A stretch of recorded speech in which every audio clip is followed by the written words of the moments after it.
Good. Now we're counting down. Awesome. Hi, I'm Christine Madera, author of God and Drag, and I'm here with Henry Sullivan, author of Colosseum. And today we are talking about the purpose of work. Now we talk every other Friday about kind of the things that are coming up and what's going on in the world. And the purpose of work is big because right now there's so many pressures um, about work and about jobs and about money and AI and all of the threat that jobs and employment are coming from. But from my view, when I introduced this topic and talked to Henry about it, to me, work was the convergence of money and meaning. And if we are disrupting the means of meaning and money together as a system, what else do we do? Like, what other options do we have? Where do we go, and how do we begin to manage this disruption in a way that everybody can thrive and we can continue on without the old stories that we have about work because they're pretty out of date. So, Henry, why don't you come on in? And what was your first thought when I sent you the topic about the purpose of work? Well, I thought it's a timely topic. Definitely because I think a lot of people are anxious about work. I mean, I see headlines that say things like, um, "Why are people clinging to jobs they hate?" That's Yeah. one thing that seems to be very common. Um, and then you see, I've seen a bunch of clips of recent college grads booing these speakers who are obviously there to promote AI, which it almost seems Yeah. like, why would you agree to do this right now? I mean, what what did you expect? Because these AI companies, their offer to the world is, oh, we're creating a technology that will replace you, and so the companies won't have to hire you or anybody else. So aren't you excited? But their original thing, like if you go back and you listen to these guys, Sam Altman and Elon Musk and all that, it's like we're creating a future where we won't need to work, where everybody and they're like what they talked about before now, where it's kind of the rubber hitting the road, was we're going to have this era in which people will have to work a lot less and maybe not have much more leisure time, and everybody's going to have the food that they need, and we're going to have everything run by AI and all this automation, and it's going to be like the Jetsons, like it's going to be wonderful. And then now when it comes and at the time and even still, they're saying you need to tax AI a new way. Like you need to be able to use some of this technology to help improve lives, but we're still operating in this old story of like, yeah, when you have the means of productivity, then the people who own the means get the rewards, and the people who are now less productive because they're people and they need to, not only have paycheck but healthcare and all this other kind of stuff like those, that's non-productive, and so we get rid of those people. So all the promise that we had with AI, now it's like, well, yeah, now we're just laying people off, and now it's somebody else's problem to try to figure out how we be sure that people have a way to live. And so there's all this work about, oh, they'll just retrain, because that never works or rarely works, especially with older people,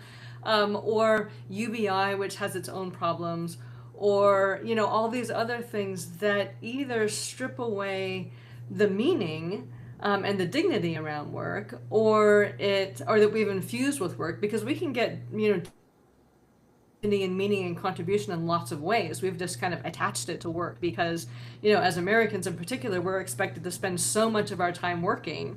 It has to be, it has to do a lot of things. It has to carry a lot of weight. So it carries the stories of being a valid person, of being legitimate, of having meaning and contribution, and, all of these different things as opposed to just being a paycheck. But when you have a disruption like this and nobody is really willing to look at what needs to be done to manage that, the disruption of not only money and meaning, but like how do we recreate that society that they're talking about, where we work less and we have what we need and we have thriving lives, and AI is a benefit to everybody as opposed to a benefit to some and a, you know, a job destroyer of the many, which kind of seems like our default mode right now. Yeah, I totally agree. I want to kind of zero in on one thing you mentioned, universal basic income, Hmm. UBI. And so it's an interesting idea. It's not like it's never been done anywhere, Yeah. because my understanding is people in Alaska get a check every year, um, Yeah. based on, I mean, Based if on you're a oil. resident of Alaska, you know. Hmm. And so, I'm kind of curious because I guess one thing that you're implying is, what Sherrod Brown calls the dignity of work. It's kind of like how you have people who, uh, this idea of, well, I mean, I enjoy gardening, and so I go out, because I want to go out and work in the garden every day, and it just, that working with my hands, being outside, producing something that will be beautiful, being connected to nature, all that stuff gives me, Hmm. like you said, Great meaning. pleasure. Um, Meaning, yes. and so one way you can interpret this whole thing about, well, you won't have to work because we have these agents that will do a lot of the kind of jobs, that the kind of job that you have. um, and so it's almost like implying, well, you can garden all day now. um, but the question is like you said, I mean, this is the United States of America, and it's not like all of a sudden we're going to go from being a, socialism for billionaires and corporations to socialism for actual human beings. It's just hard to Oh, imagine yeah, that in that's not America. gonna happen. Right. And so Um, much of the so, story about like the dignity of work that you were talking about is I think mhm, that's a story that a lot of us have internalized for those of us who actually have to work.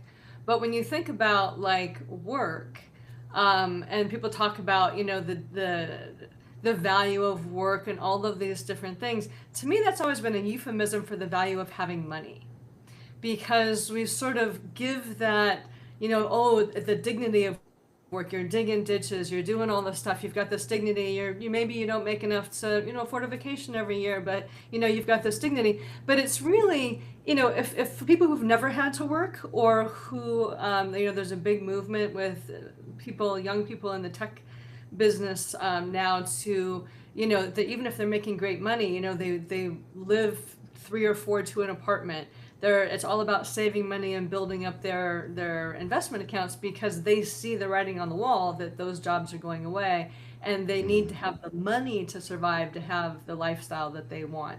And so to me, it's always been about, you know, the dignity of having money, because if when people have, either make a lot of money and live off their investments, or who have never had to work because they've inherited their money, like nobody calls them freeloaders. Nobody says that they don't have dignity. Nobody says that they don't have value because they're not contributing in different ways. So the dignity of work and the work ethic is for those of us who actually have to, you know, earn a paycheck in order to live. And people who are living off wealth, like they have a different criteria, because they have money. So they're okay, they're fine the way that they are. There's like this dual thing that, it's always about having the money versus doing the work.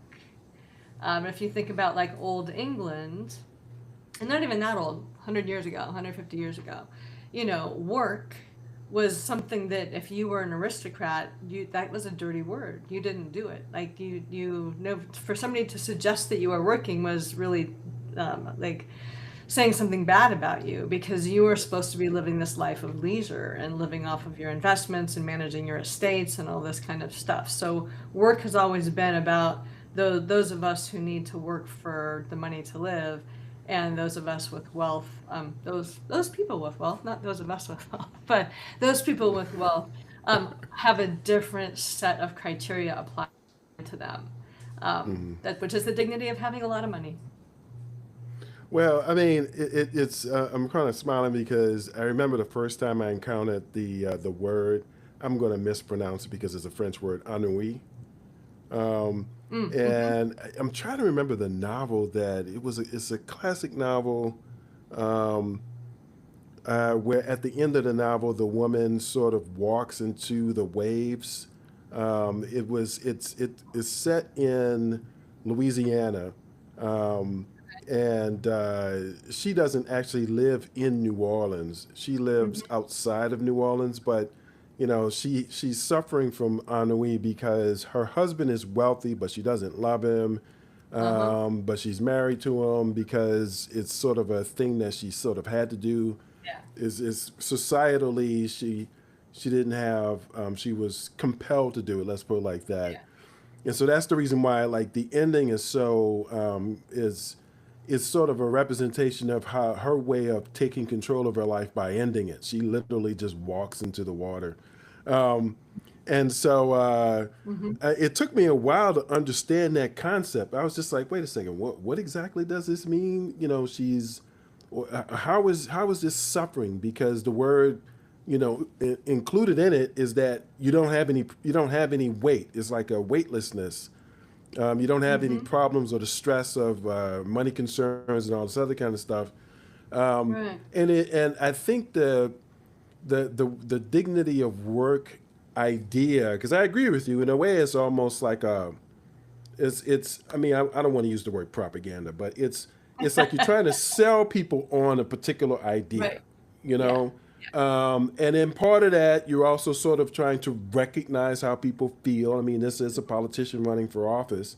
um, but I also think that like there's almost like a reflection of that, that you're almost giving people the opportunity to look down on that person with money who has no life and no meaning in their life, and all this other kind of stuff. But I sort of agree with you that if you don't have to worry about money, that frees you up to do a whole lot of other things.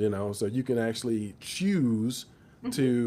to create. You can choose to build. You can choose to travel. You Yeah. can choose to experience and explore. Um, but I guess going back to this, what the state that we're in right now, we're not actually being offered that actually. Um, No. so and I think that makes it makes it a worthwhile conversation. Is we know that, I mean, there is a fight. People are fighting this AI thing. There seems to be the most agreement on data centers. Like there's a Yeah, I think lot that's a of target you can easily, data center or no data center is an easy way to fight AI versus the whole conceptual idea of, the gamut of what it is. yeah, Which is, yeah. I mean, the technology's there, and like who knows how many people know how to build it. yeah. It's just that the barrier to entry, the data centers are the barrier of entry because you need so much compute power Hmm. to make it And happen, electrical power. and electrical power Yeah. and water, And you water. know, and so yeah, so that seems to be the thing that everybody that has the most agreement in terms of opposition, Hmm. because it's a big, physical, ugly, water consuming, Yeah. power draining thing, that they're sort of trying to sneak into communities without them knowing. Yeah, but I don't think. I mean, and it's valid, and I understand. I don't want a power center right by me, and they're supposed to raise the temperature around you. I mean, there's all kinds of negative things about these power centers, but Mhm. targeting the power center is kind of this substitute and this attempt to hold on to something that's already crumbling. Like there's many other ways that jobs and employment are being stressed. We've got the aging population, younger population, like a much smaller younger population to support a much higher aging population. We've got all kinds of stresses on, and we've got people entering into jobs where they're making money, but they still can't afford like the basic things in life, and all kinds of things, and retirees coming through that are retiring based on what would have been okay, but now as inflation continues to rise, things are becoming more unaffordable, so people are staying in their jobs longer. There's all kinds of stress around jobs.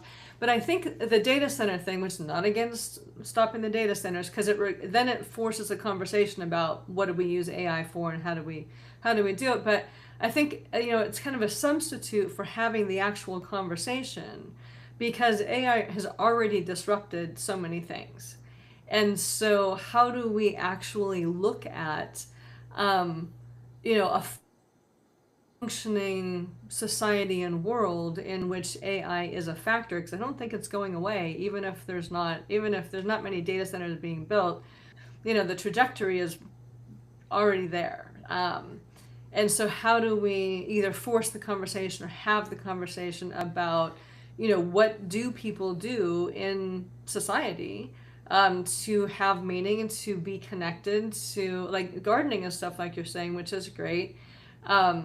But then if you were like, great, I'm going to garden, but then, like, how do you make your money? How do you earn the money, or whatever, get the money to buy the seeds and the stuff that you need to garden and to Or the have the house. Or the electricity and house. the house and all that stuff? And we've just tied everything to employment. We've Mhm. made it the meaning structure. We've made it the legitimate person, responsible person structure. We've made it your access to health care. We have made it your access to a reasonable retirement. Like, we have put everything on this work, and there's no conversation about how we continue to have a thriving society, because that's breaking down as well, as more people are pushed downward and some people are pushed upward, and the middle class is kind of disintegrating and being squeezed out. Without really having some kind of a revolution where we take to the streets. I mean, it's just the unwillingness to think about what the next step might be and how we might get there, and how we make AI part of the process, because I don't think we can discount it at this point. Well, I actually think there are groups of people who are thinking about these things. And every now and then I run across a video where it's one of those things where, because, I used to, I used to only see what was discussed in the Center for Strategic Studies and stuff like that, when someone who attended the conference will then do an interview on television. Whereas now, because of this Mm-hmm. technology, it's not crazy to see like Yeah. an actual broadcast of the actual conference. And people will discuss Yeah. stuff like this. Just another thing I'm going to sort of zoom in on. One of the things that you said is you have an aging population, and then you have fewer people having children. So it looks as if who's going to take care of those older people? I actually think, I mean, and this may sound terrible, but I actually think that robotics will get to the point where when that starts to become an issue, if you can afford it, Mhm. robots are going to take care of the elderly. Oh yeah, if you can Um, afford it. That's the thing. But we're not. well, that's Like, already true now, though. If you That's yeah. Well, already I true do kind of now. understand. But yeah, and that is true. Everything's about that, is having money, If you can afford be it, able to exactly, afford what you exactly. could do now. But there's not when I'm saying people aren't having a conversation, I mean people like you and I. There's policy people that, or there's not policy people, but there's different organizations and groups that are talking about this. But we're not having conversations at the policy levels for things to begin to get implemented. So political levels, social levels, or the mechanism of the economy, like, things are. It's kind of just like, well, we socialize the wealthy and we socialize corporations, because if they fail, big problems happen. But if individuals fail, well, no big deal. It's okay. Mm. And Hmm. so, the risk, is the rugged individualism is that we all take on the risk of all of these changes without any, any security to be able to help us through that transition. Well, Um, and so, when I'm saying the conversation, I really mean the conversation at the political level. oh, okay, I hear what you're saying. Well, I mean, as you might imagine, I expect a revolution. I know So you do. I totally expect a revolution. So, but it sounds almost like what you're saying is instead of the disruption of a social revolution, can't we just sort of discuss this and come up with a reasonable plan? Yeah. Um, well, I mean, I think that's a great It's like idea. pie in the sky way of wanting to not have, like, to not go through the whole revolution because that has its own serious problems. I mean, Oh there's a yeah. lot of blowback on that, and there's yeah. So I like to imagine that we could be adults for a little while and think about, we've got this stuff coming down the pike. How do we actually manage that? Because even some of the big tech people are saying a little bit through the side of their mouth, yeah, we can kind of see how maybe we need to tax this stuff so that we can distribute the benefits of it more evenly so that people aren't disrupted, into oblivion. Um, but then they don't ever really want to be taxed anyway. So there's this dual thing because we have this as in America.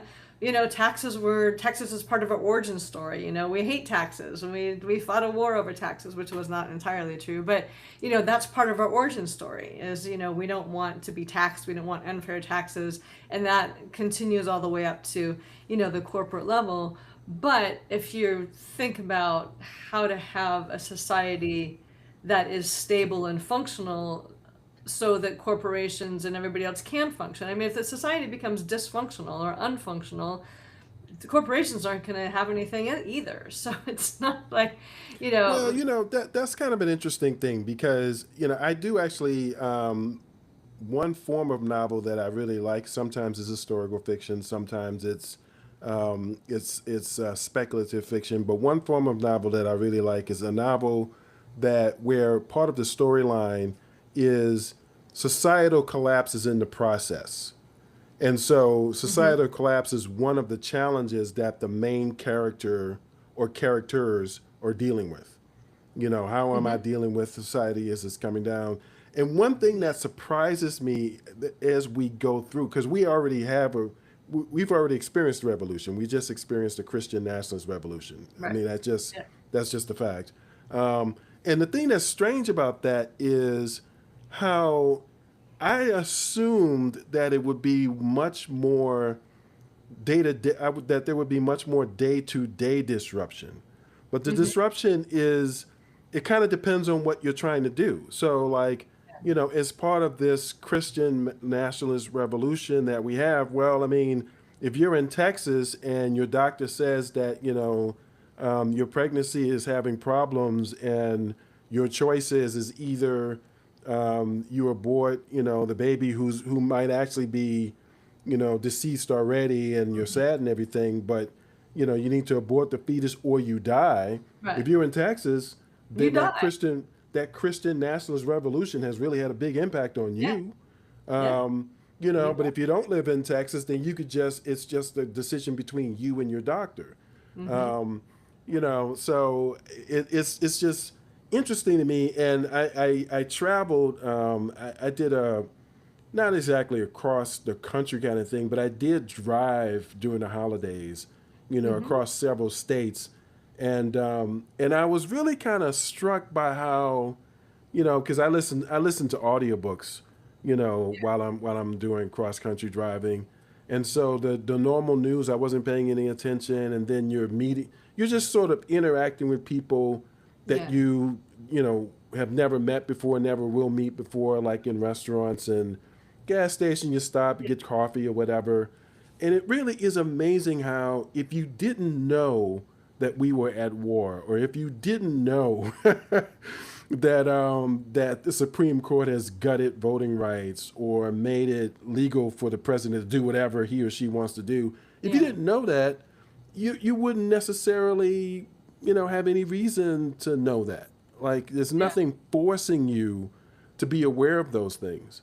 And this was at the time when ICE was in certain places, Mhm. literally killing people in broad Yeah. daylight, whereas they weren't where I was, and I drove through several states, Hmm. and it's like, it's like Yeah, you that didn't. encroachment style revolution is actually much more effective in many ways than a street fighting revolution. Right. Well, the Because U.S. is so big that it's yeah, possible for like major things to be happening in one part of the country, hmm, and the rest of the country, unless they're paying attention, it's just yeah, like, I mean, how many people are aware that there's a UFC fight scheduled on Sunday in front of the White House? How many people are aware I of don't know. I'm that? sure there'll be a lot of people watching. Um, We'll yeah, no, see. so I don't know. It's you're right, and so but because a lot of those things are slow moving, but then once they get in place, like like the voting rights thing, like the what the Supreme Court said, and then the effects of that are distant from one another. So Right. it's not like the Supreme Court said this, and then all of a sudden, You lose. we have Yeah, you can't do the stuff. result Yeah, of that. exactly. Yeah, yeah, exactly, So exactly. it takes people by surprise, and then it's kind of too late to deal with it. It was like the Citizens United. It was like, well, they make this one particular choice that corporations are people, and that there's unlimited money in politics is okay, and all of this stuff. And then as you move down the line, you see the corrosive nature of that kind of money in politics, but you don't see it right up front. And so I think these kind of slow moving revolutions, kind of lawfare revolutions, are probably much more effective in the U.S. than a street by street revolution. Because I'd always wondered, they were saying, "Oh, we're going to go to civil war." I'm like, I don't really think it's going to work like the last one. Like, I just didn't know.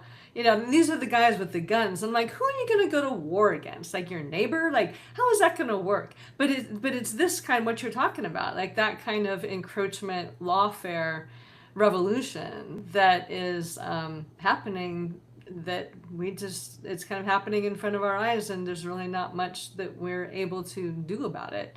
Well, Um, I mean, I just need to point out the Confederates weren't able to storm the Capitol during the Civil War, no, whereas but they met on the on fields, January and they had 6th, like you had the guys in the gray and the guys in the I hear blue, what and you're saying. I hear what they you're met saying, that. But but a um, Confederate flag did not fly in the Capitol until January no, 6th. yeah, you no, know, I agree with you on that one. But that was like yeah. one small thing there. It's not like, when you think of war, like when I think of war, although I've been watching some stuff like on the American Revolution, and it's interesting because you have like the camp over here and the camp over here, and then they decide to come here and fight. And I'm like, Yeah, okay, that does seem it's, strange, doesn't it? and the Civil Well, War was similar. It's like, we're going to meet on this battlefield and we're going to kill each other. And I'm like, okay, that just seems so weird. yeah, well, we don't fight wars like that. But one thing Yeah. that struck me reading again historical fiction, one is I think the authors who write this stuff are accurate in the sense that if you think about a society where if you don't protect yourself, you have no way of knowing because there's no telecommunications, there's no internet. So out of the blue, from your perspective, a band of people can come into your community, kill a bunch of you, take your land, take a bunch of you into slavery, Hmm. and then just keep going and claim Yeah. and put their flag in front of it. So you have Yeah. to have some kind of protection. You have castles and moats and Yeah. and all this other kind of stuff. And like the men spent from early age, they spent their whole lives, particularly in certain classes of this society, just basically training on how to fight. And so that was the way that you had honor, kind of bringing this back to the whole idea of work.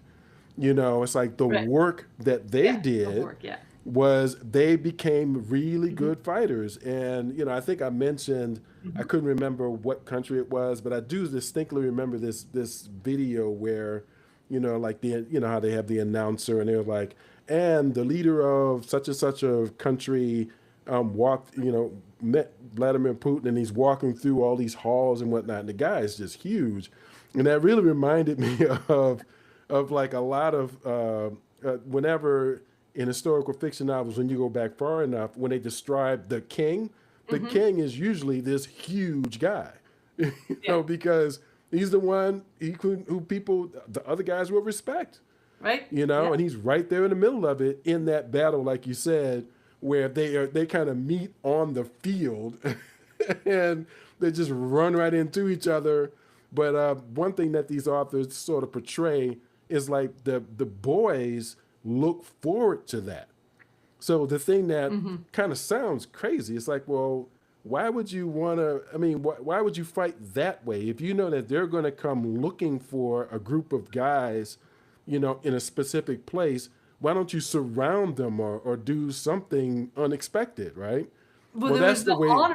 It Well, was the exactly. There was the honorable way honor. to fight. Like you had Exactly. That the was the honorable prescribed way to way of fight. fighting, and like even in the American Revolution, there was the prescribed way of fighting. But I mean, that was one of an earlier guerrilla war. Like the Continentals or whatever they called them were also did a lot of ambushing, which was Hmm. how they were able to stop British, supply lines and different kinds of things. So anyway, but Right. coming Right. back to work, because your lawfare thing, like the way that works now for work is, I mean, what's happening now is almost the opposite.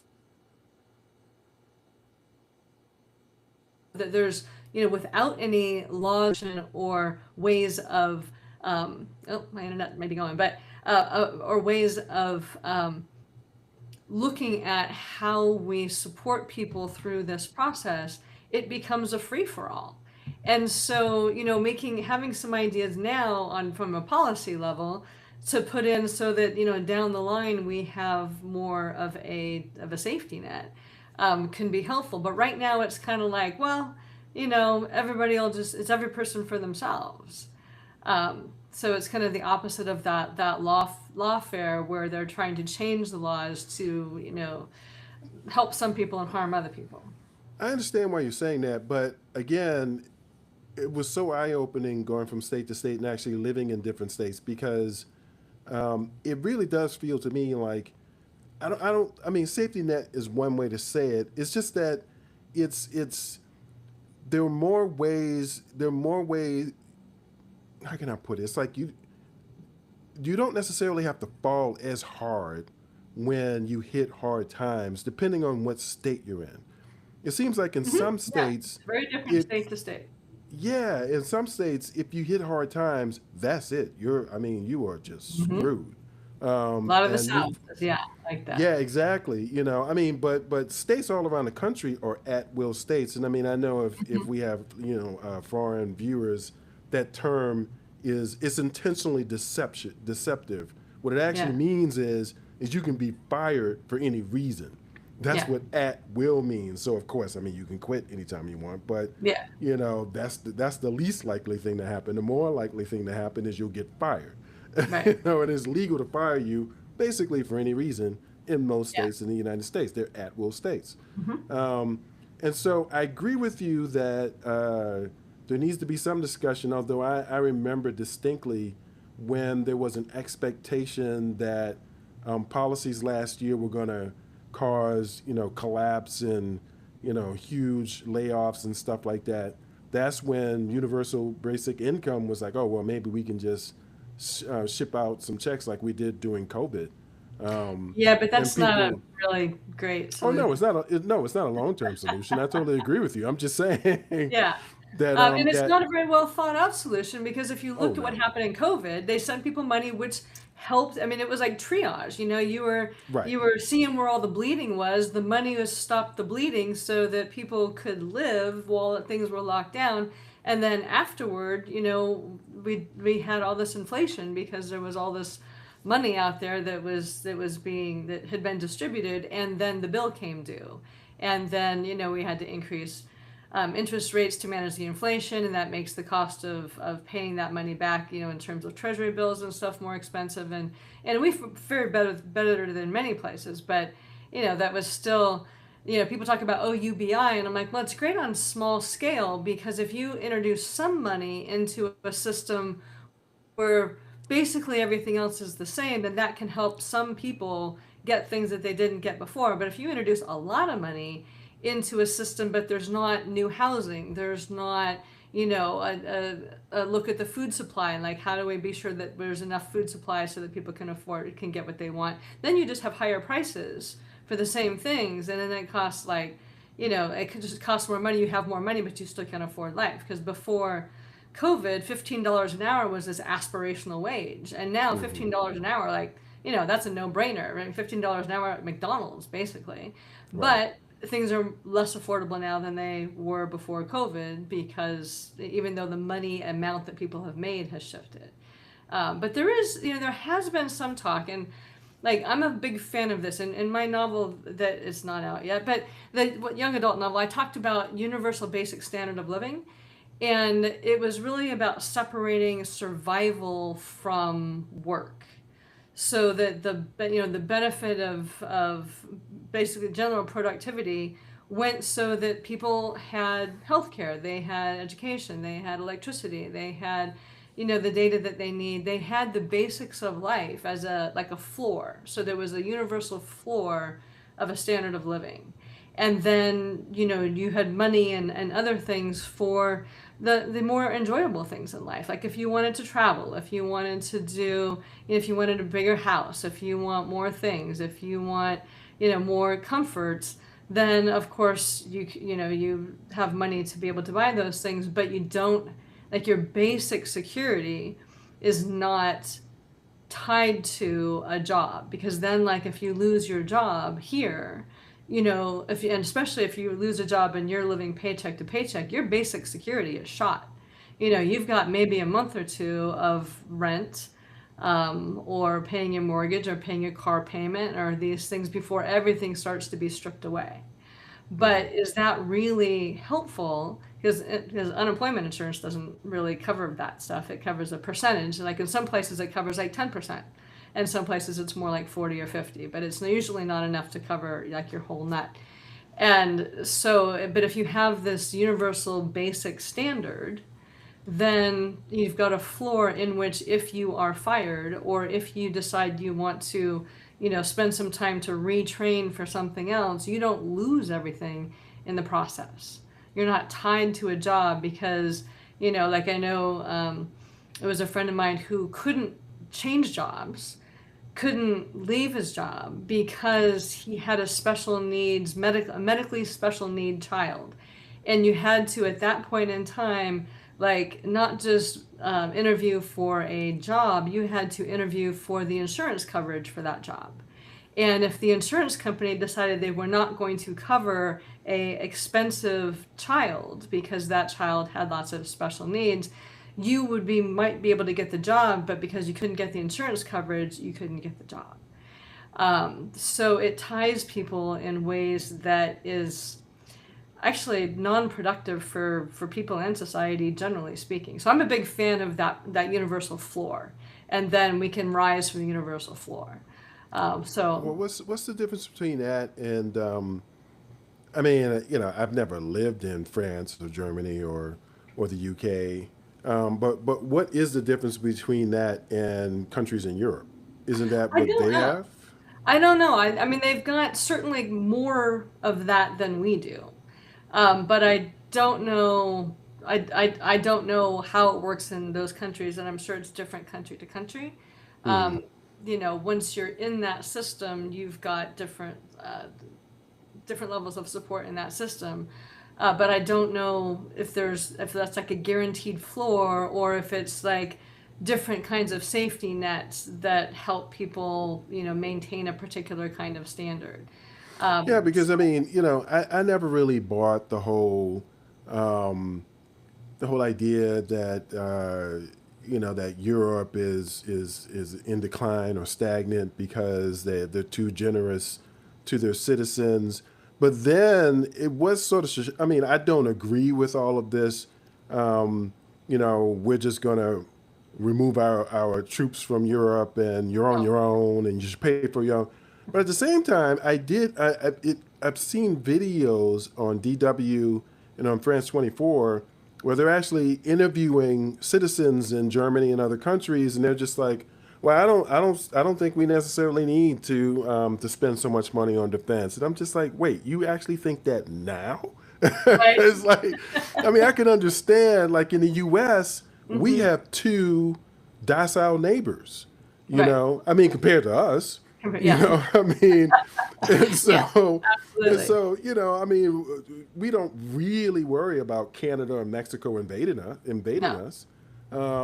Whereas they actually have a country that invaded a country that's not that far from where they are, and you have, and just like, oh, I don't feel like, we should spend all this money on defense. That kind of goes back to what I was saying about these historical fiction novels. It's like, well, if you don't, um, you Well, might. but they've never had like, to them, the status quo is that we have troops there to help, and so they've never really recently, like, we're all on different sort of levels of this, but like, in the United States, we've not dealt with fascism here, so we're looking at the things and saying, oh yeah, this it can't happen here. Where Right, in right. Europe, So it's right there in our face, and we don't yeah, know. We're not reacting to it because yeah, we've never. Yeah, I know what you're but saying. Yeah. there we've Although had. we did have Jim Crow. I mean, what's the difference between fascism and Jim Crow? Right, but that in historical memory, for most people, Jim Crow, is not something that has been a recent historical thing enough for people to be part of their personal experience. Just like for younger people now, World War II is not part of their family historical or their recent historical experience. Like when I was growing up, I knew people who'd been in World War II and who'd survived World War II and all this stuff. Didn't really know anybody from World War One.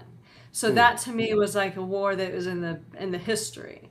But World War II was sort of recent history, and then now we're many decades past that, and so you get that much more removed from people's personal experience. Well, I But should in say though, I do know people who couldn't drink out of certain Oh, water sure. fountains. Yeah, I But do in know terms of people who the lived through that. I imagine you do, but in terms of the larger, like we know that that was a something that happened, but in most people's experience that was the past, because then we had civil rights and now that's not the situation. So in Europe, they had a world war, and then they have this period of peace, and the US is in there with a lot of different bases kind of enforcing peace, so they don't have to worry about defense as much. So people who didn't have that war as part of their personal experience or memory, like they're thinking, well, there's no problem because we haven't experienced a problem.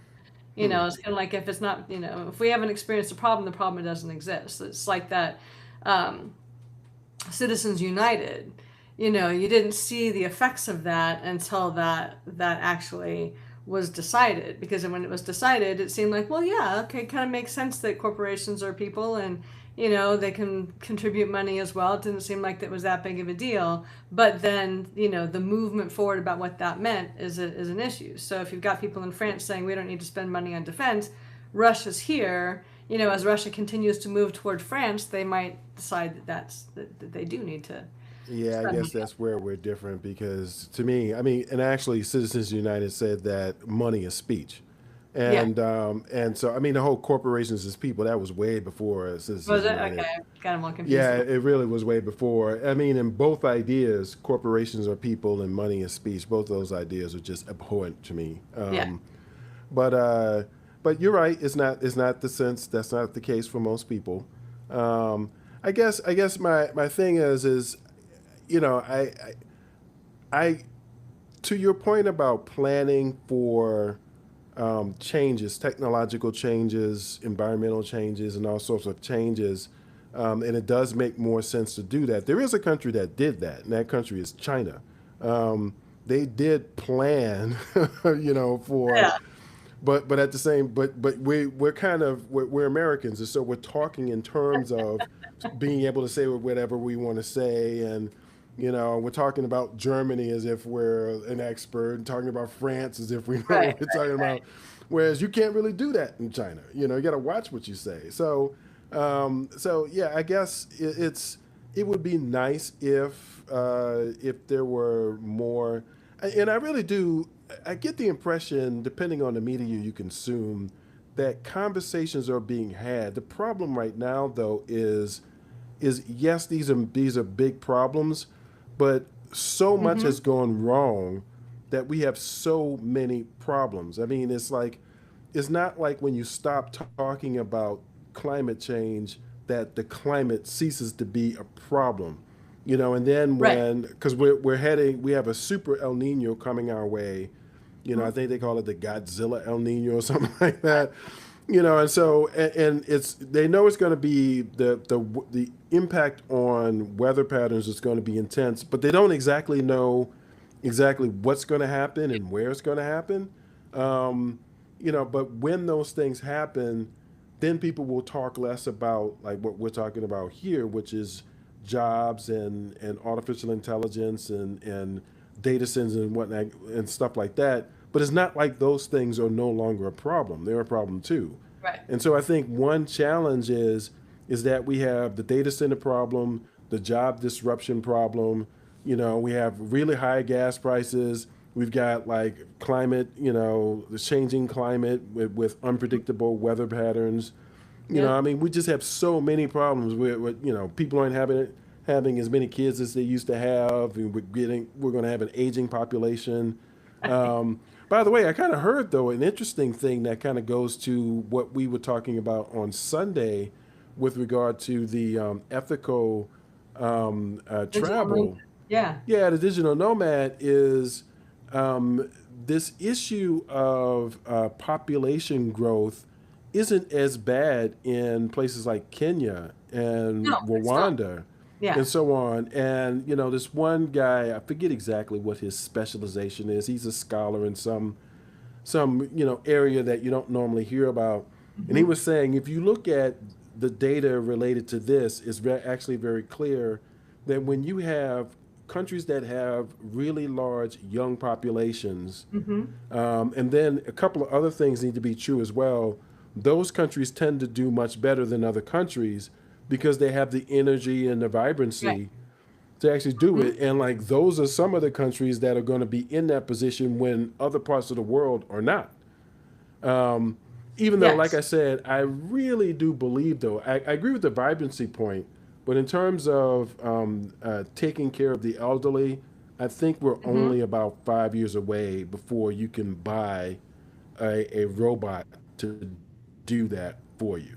Oh yeah, they Um, have them in Japan already. I mean, because they're way ahead of us in yeah, that. So exactly. so they're doing those Exactly. In things. China, Uh, China's definitely, yeah. yeah, but to bring it back to sort of the job question and the meaning question and the ability to to have a conversation about a looming problem versus waiting for it to become an immediate problem.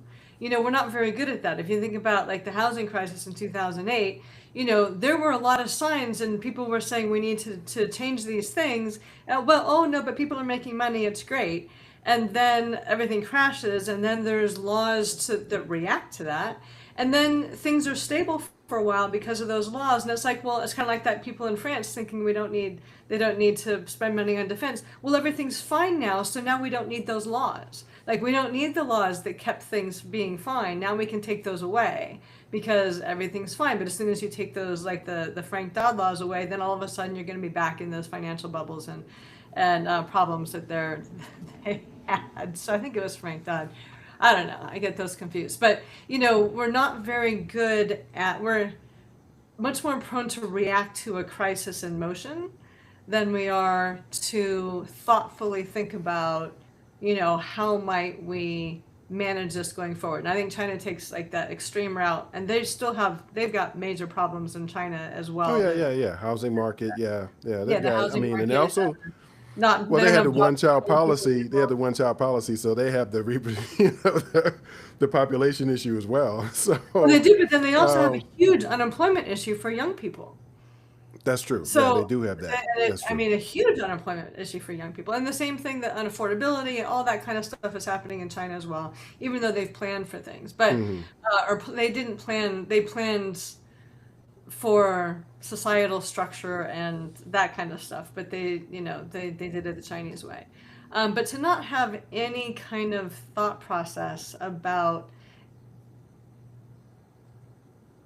how like even right now the looming problem for many people right now are kids graduating from college with no jobs, right? Hmm. So ideally they have parents they can stay with, they can tell they can find something or go back to school. I mean, a lot of kids during COVID, there wasn't jobs when they were graduating from college, so they stayed in school. They got their master's degrees, they got their doctorate degrees. Graduating now, still not really much of a job market, and it's kind of like, well, that's kind of their problem, and they just need to retrain. Now they just need to go work, building or putting solar panels on houses, or they need to become a plumber or something like that. And there's just not um, any way to look at this or anybody who's looking at this from a societal, and I mean anybody by politics and those kind of things and policy level, looking at this from a societal level, they kind of make it a personal problem versus Well, a societal or issue. another way to look at it is we're just making it up as we go along. Um, but Yeah.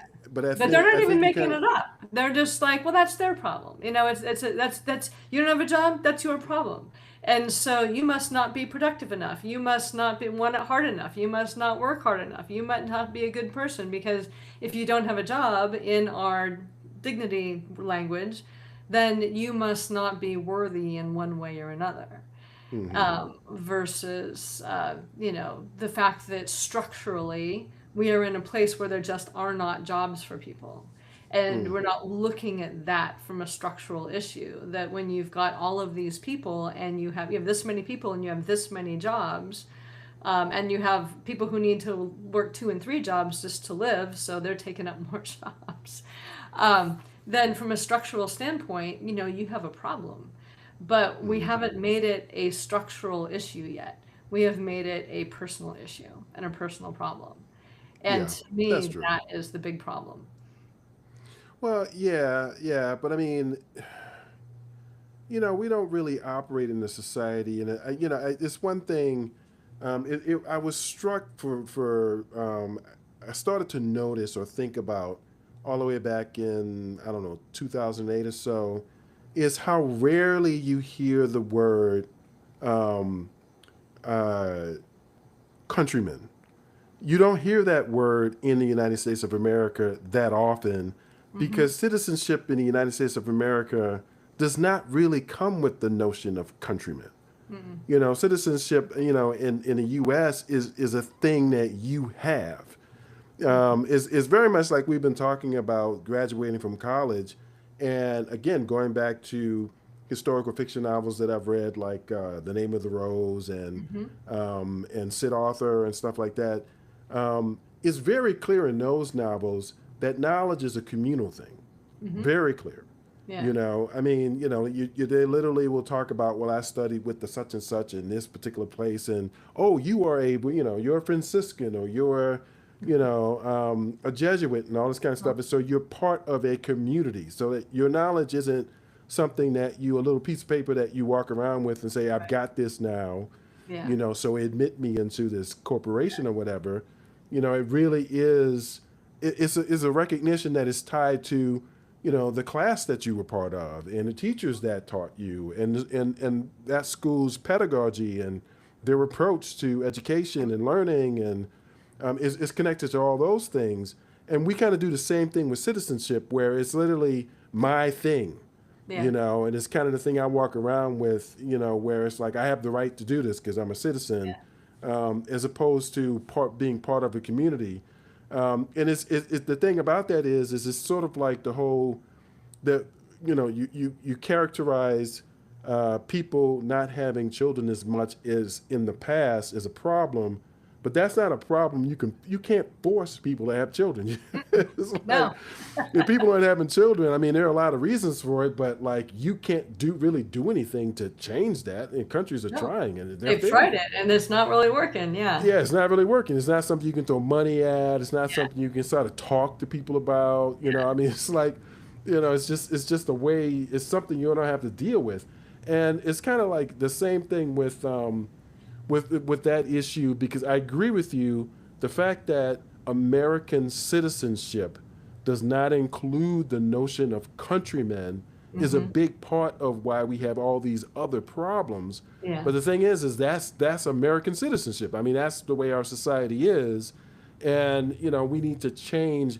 That needs to change, and I don't know if you can change that any more than you can encourage people to have children. I don't know that it can be done. Well, To tell you the I truth. think those are kind of, I mean, I won't say they're directly intertwined, but I think one thing that people are craving that we used to have more of is community. And we used to have more local community. We had more work community. We had more the ideas of Hmm. community. Yeah. And people felt like, and even, people didn't used to move as far away from their families as they did. So you had family community, you had all this other kinds of built in sort of community. We had civic organizations, Rotary and Kiwanis, and, some of these other things that have had heydays and have kind of dwindled down. So there's not as much sense of community, and we don't have much of a sense of community nationally. But one of the things I think that is hard for people when they're raising children, because the whole nuclear family is an invention basically, Right. um, because it used to be a community. You raised people in a you had your children, but you lived in a community, and everybody was kind of watching everybody else's kids, and you had multiple generations, you had all of these things, and now it's It like you're on your own. it takes a And village. so, It takes a village. Yeah, yeah, I it know. I does know what take you a mean. village, I mean, Yeah. there's a lot of things that take a village. Caring for Mm. parents can take a village. I mean, a lot of people that I know, including myself, have elderly family and parents, and it takes a village to support somebody who's aging. So it takes a village for a lot of things. But because we don't have that, and we don't have much in the way of like a path forward for people to know that their kids will be coming into a society where they're going to have some care around that. Where they're going to be in a caring society, where they're going to have community, where they're going to have stability, where they're going to have opportunity. That's just one more layer of reasons why people are not having kids. I mean, a lot of the not having kids are accidental kids, because that's they keep saying that's what most of this is, are unwed parents and oops babies, because there's so much better contraception and things that and family planning and things like that, so there's not as many oops babies. But even families who want children aren't having as many as they want, and in part because there's no there's never a guarantee, but there's not even really lip service to a guarantee that their children will have a better life than they have. Well, a couple of things to the oops babies thing. I think the reason why this is all such an alarming topic is because researchers, right after they say that people aren't having as many children anymore, they're actually saying our studies are showing that people aren't having sex. Yeah, well, So that it's not that those there isn't any right, that's right. There isn't any opportunity for an right. oops Yeah. baby. um, but I heard a very interesting conversation in on YouTube where one of the people pointed out that the basically what she was saying is that the American dream was a very powerful aspirational motivation for people, and even if you didn't achieve the American dream, it sort of gave you a reason to have a stake in the success of the country, and it gave you something to fight for. So, Yeah. the whole feeling that like the country, you're losing the country or whatever, what you're going to fight for, you're much more likely to demonstrate against a war that you feel like is destroying the country, or demonstrate Yeah. against, a Supreme Court decision that you think is destroying the country.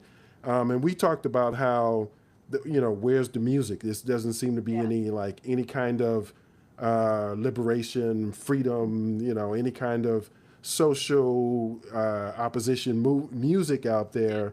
Well, the other thing that she pointed out, which is very much true, and you kind of put your finger on it a second ago when you were talking about how, you talked about, well, if you bring a child into the world today, is this a compassionate country? Is this, what kind of treatment will they have? I mean, like when you bring them to school, one of the first things they're going to have to be taught is what to do if the mean person comes to the school wanting to kill everybody. That's one of the Yeah. first things they're going to have to Right. be taught.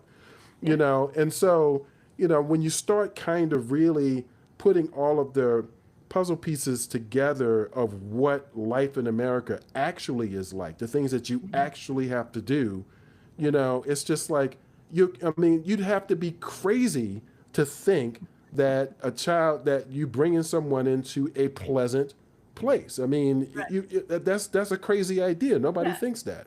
No, we You know, live in you a very bring you adversarial society, and like very everything is set up adversarial. that way, and it's exhausting to be in an adversarial society. That's right. It's very negative. You Hmm. know, it's like you actually have people arguing that compassion is a bad thing, and some of these people are in power, and Yeah. I mean, and so it's not. It kind of makes sense that people. I mean, they're not having sex, but if even if they were, they wouldn't necessarily choose to have children, Right. which is kind of But ironic. I mean, just as an aside, and I just can't help but say it. We have undergone a Christian nationalist revolution, and one of the things that they want is for people to have more children, but they've created such a negative, dispiriting yeah. society. Like this revolution has resulted in such a negative, dispiriting, exhausting kind of place that nobody wants to have children in a No, world and like the this. the abortion rate has increased substantially. Right, right, You know, exactly. so like all if they Exactly. wanted to reduce abortions, like that didn't happen. So yeah, and so that's an American argument here with all of our adversarial society, but this is not just America not having babies. We're still actually having more babies than a lot of other places. Like Brazil's not having babies, Japan's not having babies. They've got a Oh, you can different go through issue. the list. Yeah, You know, nobody's having. nobody's having babies. And so I don't know. I Right. mean, I can put a finger on a lot of our reasonings for having babies, and it could be, a lot of angst among young people generally. Well, also because they're not having sex anywhere in the world, so there's that. Not as But much, no. is that the reason why people aren't having babies in other parts of the world, or are there other, do they have other structural issues or pressures that are causing them also not to want to have babies? Because not having sex is one thing, but not wanting to have babies is a whole different thing. Well, I mean, in Western, well, not even just Western countries. I mean, like in places like this is true in South Korea as well, where you have polling is showing a huge divide in terms of and tonally. We don't have to necessarily talk because we're talking about the whole world, and Yeah, so you can say conservative, liberal, but that means something very, very different depending on which country you're in. yeah, But tonally, there's a big difference politically between men and women, young men and young women. yeah. And so you just have young women around in different places who are just like, oh, I don't know why I should have to deal with this. I have the choice. Why would I deal with this? No, and that's You know? particularly true in South Korea. There's like this, even more Yeah. so than here. There's this huge divide where the men are the very, very, and a lot of Asian countries are very male dominated, and they've got their whole. I think it was their last president. Was really taking away a lot of liberties for women, and the women are just like, "Pfft, okay, then yeah, like you're saying, why should I participate?" I And mean, I that's part hear. of it here and part of it other places too. And the other part, there was a meme that was really interesting. I saw that like the absurdity of telling women that they should stay home, raise children, take care of their family, and then blaming them when they can't be financially self-sustaining after a divorce. Right. Because that's the reality in a lot of the world where you don't, you Mhm. can't always count on somebody else's income, and yet, and what young women have learned this, all over the place, that if you don't take care of yourself, like you may not be in a situation where somebody's going to be able to take care of you. So you not Mhm. only to have those things, the family and babies and things like that, but you need to be sure that you can have a career and an income at the same time, because otherwise you might just be living on the street and it'll be your fault. Yeah, I mean, the problem is going back to the U.S. This seems pretty clear to me since it's clear to me that we've undergone a Christian national revolution. Mm. One of the things about that revolution that's sort of ironic in a sense is that the community that exercised that revolution, that implemented it, is a Hmm. top-down community. That's the way it operates. It Yeah, operates where, like the top tells everybody else what to do, and everybody else, that's what they want. And they right. just assume that, okay, if we can do that on a national scale, that everybody's just going to fall in line. But they're one of the few communities in the United States of America that is literally top down like that. Like the rest of the country isn't. It's like the Right. rest of the Yeah. country is just kind of, Yeah. everybody's kind of Yeah. doing their thing, and people kind of, you might try to tell somebody to do something, and they'll literally ignore you because they really don't feel threatened. It's like, who are you? I don't, it's like so. Yeah. So I think that's one It's irony, and one of the reasons why it's so hard, even within the country, but for outsiders to recognize that the U.S. has undergone a revolution, mm-hmm. because the way that revolution is so atypical for the United States of America. But part of being top down is they all sing the same song. Mm-hmm. They will all move in one direction at the same Right. time. Whereas everybody else is just sort of all over the place. And, you have no King's rallies. And if you look at the signs on the rallies, they're Yeah. saying all kinds of stuff. Yeah. Whereas this top down revolutionary radical movement, they're all saying the same thing. And I think that's the reason why they managed to cause so much damage to the country. Um, but Yeah, well, if you look at, the structural Christianity, it is hierarchical. I think that's one reson why it's become a political instrument, because true, not so much in churches, modern day churches, but the Catholic Church and other churches, they are top-down organizations. They expect there's the God and there's the man, and then there's, the women, and then there's, depending on the man, there's, which kind of men are you, and all of this stuff. And then the new thing with the Southern Baptist Church, saying that women shouldn't have any voice and blah blah blah, and all this stuff, and women. But it's nice because you don't have to go to that church. You can be a woman and say, "Yeah, done." right, Taking my life and exactly. my money elsewhere. I don't really care what you're going to be doing here, and I think that's kind of like how this might work for us is people will, and we've had this discussion before. We don't always agree.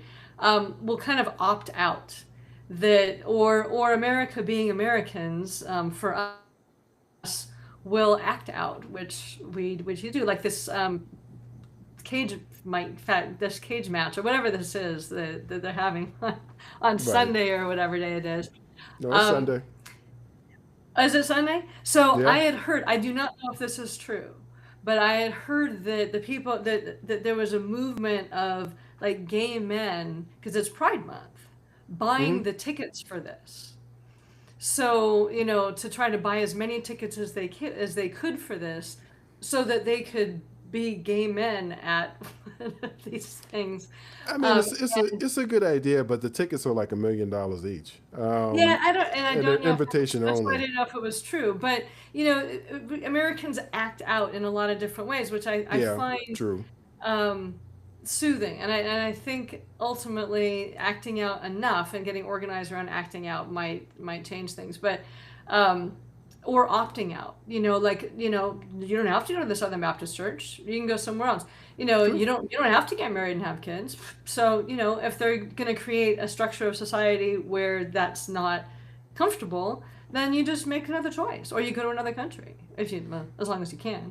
But you can opt out of a lot of things. You can't opt out of everything, but you can opt out of a lot of things, so that begins to create different movement socially. So it might just Well, be a that's slow moving reaction. yeah, and that's why I think that the thing that you mentioned that is probably the most relevant to the conversation that we just had is, with regard to work, is the need to think in terms of community. Hmm.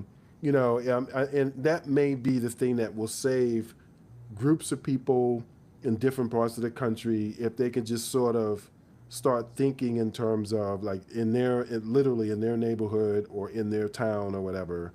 Just start thinking, okay, well, that's what's happening nationally. Everything's screwed up. Because I mean, it seems to me like people won't really realize what has happened until it's too late. But, Yeah, but yeah, whatever. But people will probably can kind of leverage the resources in their immediate vicinity together, yeah, to at least mitigate yeah, the disruption. I mean, yeah. that's one thing that they can do. I'm Well, trying to and wrap up because it's oh, like oh 4:10. God, we're past. Okay. Well, let me say one more thing around that, because I think it triggered something that I think might be an interesting movement in the future. Like, with this disruption in oil and in electricity, and we haven't really seen what the results are here yet. Hmm. But one of the community responses, and we've talked about this earlier, is to create kind of community grids versus central grids. And you can have lots of different kinds. There's some places in the country could be geothermal, some could be Hmm. hydroelectric, some could be solar. There's Yep. different things. But that is one way to disengage from that hierarchical structure, because when you no longer have to worry about central electricity, which is really centralized power, if Hmm. you then you have a lot more autonomy as a community. So I do think there's a lot of value in community, and that we might end up restructuring around communities as a way to respond to all of the pressures that are happening right now. Yeah, I do agree with that because there already has been a movement Hmm. to kind of build your own power plant. I don't know if you're familiar with that. I forget. It's been a while since I've read about that, but I mean that's already been there, so you can build on top of that Yeah. because the places that had the issue in the past still will probably have the same issue now. So I agree with you. Decoupling from the main power grid. I mean, and so you can connect it and disconnect it when you want to as a Right. community. Yeah. Because you might actually produce a surplus, and it might be something that could benefit your community selling that surplus. Yeah. Like I think Toronto does that. But so yeah, I totally agree with you. I totally agree with you. So so yeah, I mean, I hope we stayed on topic. Actually, I have to admit, We never as stay usual, on topic. But we gotta we circle around it 4 or 5 times. Yeah. that is true. That is true. Well, we do this Oh, every 2 weeks, and yep. we have no idea what we're going to be talking about in 2 weeks because we have no idea what's going to happen between I know now lots of things and can two happen weeks from between now now. and then. We have a cage Yeah, a fight lot of between stuff now can and then, happen. so that might be fun. Yeah, yeah, exactly. But thank you for listening, and check us out in 2 weeks. All right. Bye. Okay, so.